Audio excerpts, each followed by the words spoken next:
Hey guys, reporting to you live from one of my colleagues, Sean Tom's office. P.S. Sean, you're out of snacks. Your drawers are empty. Checking in with you on the market, and we've definitely seen a different flavor or different atmosphere out there in the market in the last 2 weeks. Lots of people chattering about it. So I thought we'd put some data and some real info behind it. Basically, the sort of big picture of what has happened is the low point or the trough in things was in the second, third week of April, sort of April 8th to April 20th, in that range. And that's, if you think of the Big Dipper, when things sort of came down at the end of March, and then a real decline, and now we've seen this sort of incline back up on the other side of the Dipper, I guess you say. And mainly we're seeing that in the sales volume. So the sales volume in April was really low, and rightfully so. You know, people were staying home, far less listings. You know, sales were down 62%, listings were down 50 to 60%. So overall, everything was just put on ice. So now things are thawing out a little bit. So some numbers and some info behind things. For example, Niagara region for May to May 18th is just 20 sales shy of the total for all of April. So May is about to pass April, and in a lot of cities in Niagara that's the case. So cities that already have more sales to May 18th than all of April: St. Catharines, Niagara Lake, Fort Erie, Thorold. Now a few of those are real low volume cities anyway, like Niagara Lake only had 8 sales in April, but definitely seeing some flow happening there again. Cities that are very close to beating April are very, it's sort of neck and neck.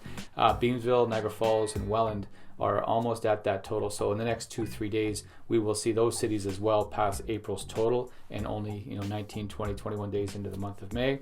And then there are a few cities that are still in those sort of April numbers that are having sort of a slow awakening.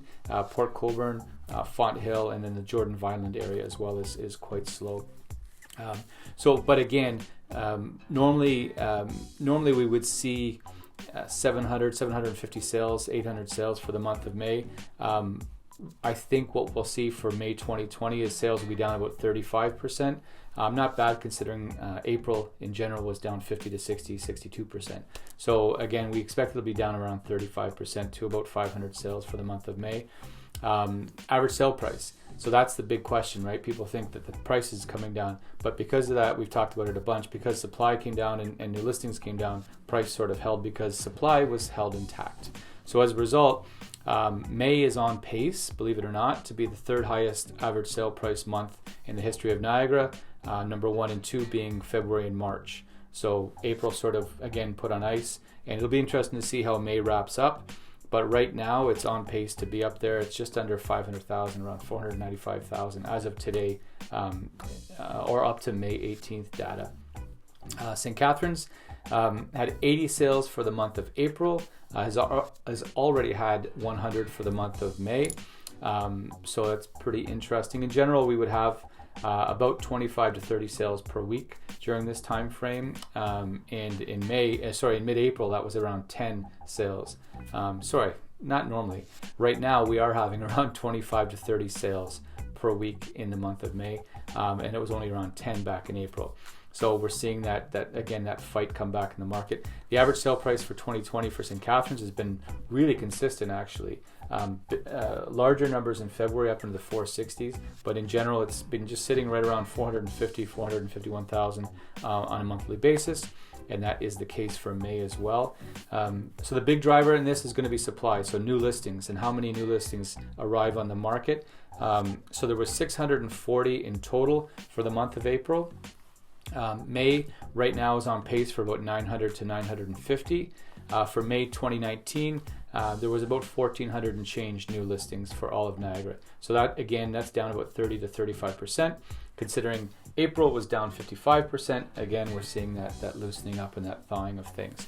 So in the last 7 days, as an indicator, there was 165 new listings. As of today, right now while I'm talking, 165 new listings in Niagara. 40 of those were in the last 24 hours. So watch out, because I think we're going to see that inventory build happen. So the big factor in that is the buyers, is how quickly the buyers come back to the table. Are they going to lag and allow inventory to build up, or are the buyers going to jump right back in with the listings and everything carries on? That's the thing nobody really knows. We'll only know as we go through the days and weeks going forward in May and into June. So that is the data in a nutshell. Hopefully that helps. If you have any questions, you reach out anytime. We're here to help. And thank you again to Sean for the use of your office. It was my pleasure. And hope you guys are well. Stay in touch. Take care. Reach out anytime. Okay. Thank you. I forgot one important thing. If you want to get the real data, the hard numbers on Niagara, whether it's St. Catharines, Fort Erie, Welland, Port Colborne, Beamsville, anywhere, there's weekly data, there's monthly data. Go to the Megara website. The link is right here. And there's a COVID tracker. It basically tracks the Niagara real estate market throughout this whole COVID experience. So you can get real weekly and timely data as opposed to monthly reports. Anyway, wanted to mention that. Have a look at it. Let us know any questions or feedback. That'd be awesome. Okay. Thanks, guys. See ya. Bye.